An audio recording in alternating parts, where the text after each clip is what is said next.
Hello guys, Pithapuram MLA గారి తాలూకా finally Harihara Veeramallu trailer అయితే వచ్చేసింది. నాకు పవన్ కళ్యాణ్ గారంటే చాలా రెస్పెక్ట్ ఉంది. బట్ నాకు ఈ మూవీ మీద అస్సలు హోప్స్ లేకుండే. ఎందుకంటే గ్లిమ్స్ చూసాను, నాకు అంతగా అనిపించలేదు. అండ్ అలాగే 3.5 years నుంచి వెయిట్ చేపిస్తున్నారు మూవీ కోసం. ఇప్పుడు వస్తుంది అప్పుడు వస్తుంది అని చెప్పి ఊరిచ్చి వదులుతున్నారు. నాకైతే అస్సలు హోప్స్ లేకుండే మూవీ మీద. బట్ ట్రైలర్ చూసాక చాలా మంచి పాజిటివ్ ఒపీనియన్ వచ్చింది. అండ్ ట్రైలర్ అయితే చాలా ఎక్స్ట్రాడినరీగా ఉంది అండ్ గ్రాండియర్గా కూడా ఉంది. ఒక సైడ్ ఏమో కోహినూర్ డైమండ్ కోసం యుద్ధం జరుగుతుంది అండ్ ఇంకో సైడ్ ఏమో ఔరంగజేబ్తో యుద్ధం జరుగుతుంది.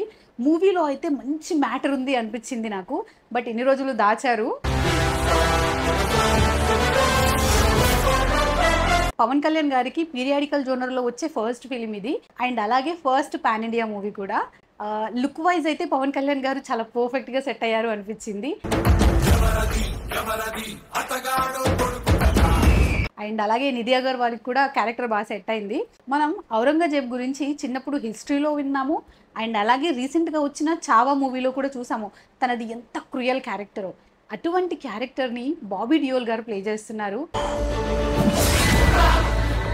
మరి ఎలా ఉండబోతుందో చూడాలి. ఈ మూవీకి మ్యూజిక్ డైరెక్టర్ ఎంఎం కీరవాణి గారు. ఇటువంటి మూవీస్కి మ్యూజిక్ ఇవ్వాలి అంటే ఎంఎం కీరవాణి గారి తర్వాత ఎవరైనా. ట్రైలర్లో బీజిఎం కానీ అండ్ సాంగ్స్ కానీ చాలా బాగున్నాయి. నాకైతే చాలా నచ్చింది. అండ్ ఇప్పుడు మనకు రిలీజ్ అవుతుంది పార్ట్ 1 మాత్రమే, ఇంకా పార్ట్ 2 కూడా ఉంది.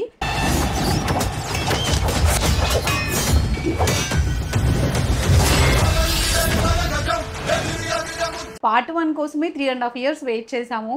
మళ్ళీ పార్ట్ 2 కోసం ఇంకెన్ని సంవత్సరాలు వెయిట్ చేయిస్తారో చూడాలి. అండ్ మూవీ బడ్జెట్ అయితే 150 crore. మరి ఎంతవరకు కలెక్ట్ చేస్తుంది అనేది కామెంట్ చేయండి. అండ్ అలాగే ఈ మూవీలో మనకు తెలిసిన యాక్టర్స్ చాలా మంది ఉన్నారు. సత్యరాజ్ గారు, తనికెళ్ళ భరణి గారు అండ్ సునీల్ గారు కూడా ఉన్నారు. దశమి రోజు పంచమిని విడిపించాలన్నమాట. మనం ఇప్పటి వరకు పులులు, సింహాలు, సొరచేపలతో ఫైట్సే చూసాము.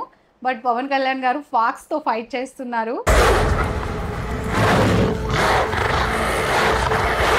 ఇదంతా మనం చూడాలి అంటే ఈ మంత్ 24 వరకు అయితే వెయిట్ చేయాల్సిందే. మూవీ July 24న రిలీజ్ అవుతుంది.